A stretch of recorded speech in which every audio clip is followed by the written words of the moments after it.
Hello everyone, তো আশা করি তোমরা সবাই ভালোই আছো। তো দেখো, আজকে হচ্ছে যে ভিডিও টপিকটা আলোচনা করব, এটা ক্লাস 9-এর, ঠিক আছে, জীবন বিজ্ঞানের যে চ্যাপ্টার আছে 5, পরিবেশ ও তার সম্পদ, সেই চ্যাপ্টারটার সম্পর্কে। তো প্রথম থেকে নেওয়া হয়েছে, দেখো কি কি প্রশ্ন আছে বা হতে পারে। তো প্রথম প্রশ্নটা নেওয়া হয়েছে যে ইকোলজি বা বাস্তুবিদ্যা শব্দটি কে প্রবর্তন করেন। তো এটা হয়ে যাচ্ছে বিজ্ঞানী আর্নেস্ট হ্যাকেল। এবার দেখো যে 2 নম্বর প্রশ্নটা নেওয়া হয়েছে যে ইকোলজি শব্দের অর্থ কী। তো এটা হচ্ছে বাসস্থান সম্বন্ধে জ্ঞান, যে কারো যদি বাসস্থান মানে যে জায়গায় বসবাস করে আছে সেই সম্পর্কে যে জ্ঞান, সেটাকে হচ্ছে ইকোলজি বলা হয়। এবার 3 নম্বর যেটা আছে যে অটো ইকোলজি শব্দের অর্থ কী। তো এটা হয়ে যাচ্ছে যে একটা নির্দিষ্ট প্রজাতির জীবের সঙ্গে পরিবেশের আন্তঃসম্পর্ক। 4 নম্বর প্রশ্ন দেখো যে সিনো ইকোলজি শব্দের অর্থ কী। তো এটা হচ্ছে একাধিক প্রজাতির জীবের সঙ্গে পরিবেশের আন্তঃসম্পর্ক, মানে একটার বেশি জীব ওই পরিবেশে আছে এবং ওই পরিবেশের সঙ্গে যে তাদের আন্তঃসম্পর্ক, মানে নিজেদের মধ্যে যে একটা সম্পর্ক আছে, রিলেশন, সেটাকে একসঙ্গে বলা হচ্ছে সিনোইকোলজি। 5 নম্বর প্রশ্নটা দেখো কী নেওয়া হয়েছে যে বাস্তুতন্ত্রের প্রাথমিক একক কী। তো এটা হয়ে যাচ্ছে জীব। এবার দেখো যেটা 6 নম্বর প্রশ্ন আছে যে পৃথিবীতে শক্তির একমাত্র উৎস কী। তো এটা আমরা সবাই জানি যে সূর্যই হচ্ছে পৃথিবীতে শক্তির একমাত্র উৎস। 7 নম্বর প্রশ্নটা দেখো যে সৌরশক্তি ক্লোরোফিলে কোন শক্তিরূপে আবদ্ধ থাকে। তো এটা হয়ে যাচ্ছে যে রাসায়নিক শক্তিরূপে আবদ্ধ থাকে।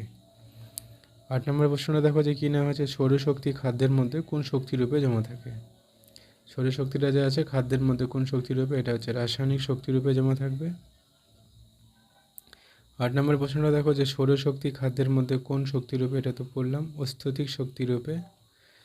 তো 9 নম্বরের প্রশ্নটা দেখো এবার, সেটা হচ্ছে যে হেলিওফাইট কাদের বলা হয়, এর বৈশিষ্ট্য লেখো। তো এটার অ্যান্সারটা হয়ে যাচ্ছে যে যেসব উদ্ভিদ উজ্জ্বল আলোতে জন্মায় তাদের হেলিওফাইট বলে। উদাহরণ হিসেবে দেখো সূর্যমুখী ফুল। এটা আমরা সবাই জানি যে সূর্যমুখী ফুলটা যেদিকে সূর্য ওঠে সেদিকে মুখ করে থাকে, মানে সূর্যের সঙ্গে কানেকশন, মানে হচ্ছে আলোর বেশি কানেকশন, মানে যেসব উদ্ভিদ উজ্জ্বল আলোতে জন্মাবে, ঠিক আছে, তাদের বলা হবে হেলিওফাইট। বৈশিষ্ট্যটা কি বলা আছে দেখো যে পর্বমধ্যগুলি ছোট ও পুরু, পাতাগুলি ক্ষুদ্র ও পুরু হয়। এরপরে দেখো যেটা 10 নম্বরের প্রশ্ন আছে যে জাঙ্গল উদ্ভিদ বা জেরোফাইট কাদের বলা হয়। তো এটা অ্যান্সারটা হয়ে যাচ্ছে যে যেসব উদ্ভিদ মরুভূমির উষ্ণ পরিবেশে জন্মায় তাদের জেরোফাইট বা জঙ্গল উদ্ভিদ বলে। মানে কিছু কিছু উদ্ভিদ আছে যে সাধারণ উষ্ণতাযুক্ত পরিবেশে জন্মাবে না, এরা হচ্ছে মরুভূমির, যেগুলো উষ্ণ মরুভূমিতে আছে সেসব জায়গায় জন্মায়, আর এই জন্য এদের কী বলা হয়, জঙ্গল উদ্ভিদ বা জেরোফাইট। উদাহরণ হিসেবে কী কী আছে দেখো যে ফণি মনসা, ত্রিশিরা মনসা ইত্যাদি। তো এবার দেখো আমরা হচ্ছে জানবো 11 যে সিলভার ফিশ, এটা কোনো মাছ না, এটা হচ্ছে বইয়ের পোকা, যেটা বইয়ের পোকা পরিবেশের সঙ্গে আন্তঃসম্পর্কে আছে। তো এটাকে সিলভার ফিশ বলে, যেটা বইয়ের পোকা ধরে। এবার হচ্ছে দেখো যেটা ময়দার পোকা আছে, এটা হচ্ছে ট্রাইবোলিয়াম বলে এটাকে। তাই 12 নম্বর প্রশ্নটা যে মেগাথার্মোস কি, যেটা অ্যান্সারটা হয়ে যাচ্ছে যে উচ্চ তাপমাত্রা অঞ্চলে বসবাসকারী উদ্ভিদ। মানে কিছু কিছু উদ্ভিদ আছে যারা উচ্চ তাপমাত্রা অঞ্চলে বসবাস করে, মানে তাপমাত্রা যেরকম মরুভূমির উদ্ভিদ, ঠিক আছে। তারপর 13 নম্বর প্রশ্ন দেখো যে হেকিস্টোথার্মাস কি। তো এটা হয়ে যাচ্ছে যে নিম্ন তাপমাত্রা অঞ্চলে বসবাসকারী উদ্ভিদ। এর মানেটা হচ্ছে যেসব উদ্ভিদ খুব কম তাপমাত্রা অঞ্চলে জন্মাবে এবং বৃদ্ধিপ্রাপ্ত হবে, তো সেটাকে বলা হয় হেকিস্টোথার্মাস। যেরকম এটা বেসিক্যালি হতে পারে মস, লাইকেন, ঠিক আছে, যেগুলো আর কি অ্যান্টার্কটিকা মহাদেশে জন্মায়।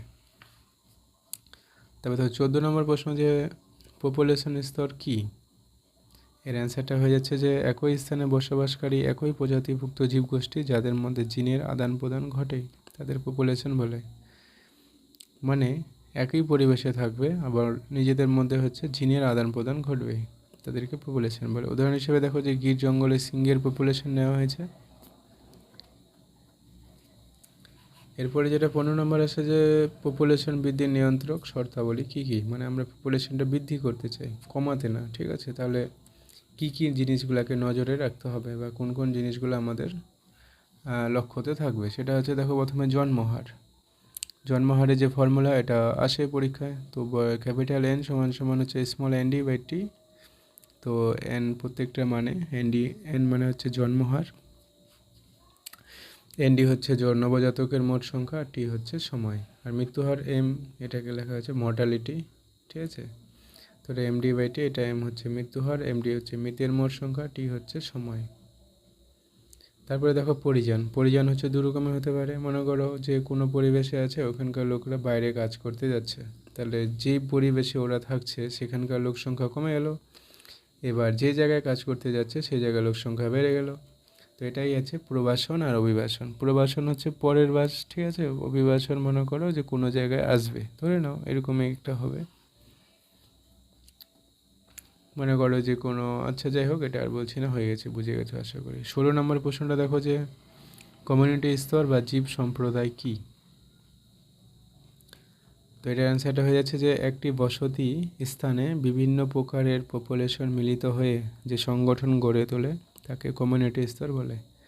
মানে একটা বসতি স্থানে বিভিন্ন প্রকার, ঠিক আছে, পপুলেশন যে মিলিত হবে তারপরে যে সংগঠন গড়ে তুলবে সেটা হচ্ছে কমিউনিটি স্তর। যেরকম মনে করো আমরা যে পরিবেশে আছি, এটা হচ্ছে আমাদের জীব সম্প্রদায় বা কমিউনিটি স্তর। এবার দেখো যেটা 17 নম্বরের প্রশ্ন আছে, এখান থেকে কিন্তু শর্ট প্রশ্ন আসবে। আমি পুরোটাই একসঙ্গে করে দিয়েছি, কারণ শর্ট প্রশ্ন বানালে বেশি হয়ে যাবে। তো কমিউনিটি স্তরে দেখো সম্ভাব্য আন্তঃক্রিয়া, এখানে কি কি আন্তঃক্রিয়া দেখা যেতে পারে। প্রতিযোগিতা দেখা যেতে পারে, খাদ্য খাদক সম্পর্ক, পরজীবিতা আর সহযোগিতা দেখা যেতে পারে। এই 4 প্রকারের আর কি আন্তঃক্রিয়া হয় প্রত্যেকটা পরিবেশে। তো প্রতিযোগিতার মধ্যে কী কী আন্তঃক্রিয়া হয় দেখো, ঋণাত্মক ঋণাত্মক, মাইনাস মাইনাস আন্তঃক্রিয়া, মানে কারোই উপকার হবে না, দুজনেরই ক্ষতি হবে, ঠিক আছে। উদাহরণ হিসেবে দেখো কী নেওয়া হয়েছে, যে হরিণে হরিণে লড়াই করছে মনে করো, কিংবা বাঘে বাঘে লড়াই করছে, কিংবা মানুষে মানুষে লড়াই করছে। এটা হচ্ছে প্রতিযোগিতা বা মাইনাস মাইনাস আন্তঃক্রিয়া, এখানে কারোই উপকার হয় না, ঠিক আছে, দুজনে মাইনাসে থাকে। তারপরে দেখো যেটা আছে যে খাদ্য খাদক সম্পর্ক, এখানে কী নেওয়া হয়েছে, যে প্লাস মাইনাস আন্তঃক্রিয়া। উদাহরণ হিসেবে দেখো ঘাস, ছাগল।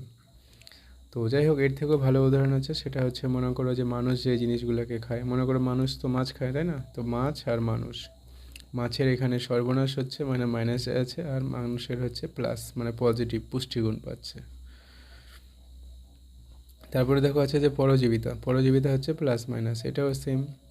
উদাহরণ হিসেবে স্বর্ণলতা নেওয়া হয়েছে। স্বর্ণলতা উদ্ভিদটা আমরা জানি যে অন্য কোনো গাছের উপরে আশ্রয় করে ওই গাছটার থেকে পুষ্টিরস শোষণ করে। তারপরে দেখো সহযোগিতা আছে, এটা কারোই কোনো ক্ষতি হয় না, দুজনেরই উপকার হতে পারে, বা কেউ কারো উপকার হতে পারে আর কারো কোনো যায় আসে না, সেরকম আর কি প্রতিক্রিয়া দেখা যেতে পারে। উদাহরণ হিসেবে লাইকেন, ঠিক আছে, যেগুলো বৃক্ষ জাতীয় গাছ হয় সেসব গাছের মধ্যে একটা সবুজ কালারের যে গাছ, হালকা হালকা গাছ বা শ্যালো টাইপের জিনিস দেখা যায়, ওগুলোই হচ্ছে লাইকেন। এবার হচ্ছে 18 নম্বর প্রশ্ন, তো পরজীবীর বৈশিষ্ট্য লেখো। পরজীবী তো আমরা জানি যে যেসব জীব নিজে খাবার তৈরি করতে পারে না, অন্যের কাছ থেকে আর কি খাবার খায় বা ডিপেন্ডেন্ট থাকে, সেটাই হচ্ছে পরজীবী। তো 1 নম্বরটা দেখো যে বৈশিষ্ট্যটা আছে, পোষক ও পরজীবী সর্বদাই ভিন্ন প্রজাতির হয়। মনে করো দুটাই হচ্ছে আলাদা প্রজাতির জীবগোষ্ঠী হবে, একই রকমের জীবগোষ্ঠী হবে না। পরজীবী সর্বদাই পোষক অপেক্ষা ছোট হয়। পরজীবীটা যে আছে, মানে যার দেহে থাকবে তার থেকে একটু ছোট হবে। পরজীবীর প্রজনন হার খুব বেশি। পরজীবী যে আছে এরা অত্যাধিক হারে বংশবৃদ্ধি করে।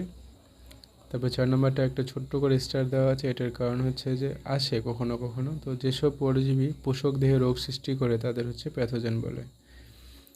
এক তো হচ্ছে পরজীবী, আবার যার কাছে থাকে তার কাছে রোগ সৃষ্টি করে যার দেহে, মনে করো এইভাবে হচ্ছে, এই জন্য এদেরকে কী বলা হয়, প্যাথোজেন। এবার দেখো যেটা 19 নম্বরের প্রশ্ন আছে, যে বহিঃপরজীবীর উদাহরণ। বহিঃপরজীবী যে আছে এরা হচ্ছে পোষক দেহের বাইরে থাকে, ঠিক আছে, এই জন্য এদেরকে বলা হয় বহিঃপরজীবী। উদাহরণ হিসেবে কী কী নেওয়া আছে দেখো, উকুন, ঠিক আছে, ফ্লি, মাইট, এটুলি ইত্যাদি। এইসব যে জীবগুলো আছে এরা হচ্ছে বহিঃপরজীবী, কারণ এরা পোষক দেহের বাইরের পৃষ্ঠে অবস্থান করে, ভিতরে না, পোষক দেহের ভিতরে থাকে না, ঠিক আছে। এরপরে দেখো যেটা 20 নম্বরে নেওয়া হয়েছে, যে অন্তঃপরজীবীর উদাহরণ। অন্তঃপরজীবী মানে এরা হচ্ছে পোষক দেহের ভিতরে থাকে, ঠিক আছে। উদাহরণ হিসেবে অ্যান্টামিবা হচ্ছে আমাশয় পরজীবী। তারপরে আছে অ্যাসকেরিস, গোলকৃমি, টিনিয়া আছে, ঠিক আছে, ফিথাকৃমি, প্লাজমোডিয়াম, এরা হচ্ছে ম্যালেরিয়া পরজীবী, যেটার নাম আমরা জানি প্লাজমোডিয়াম।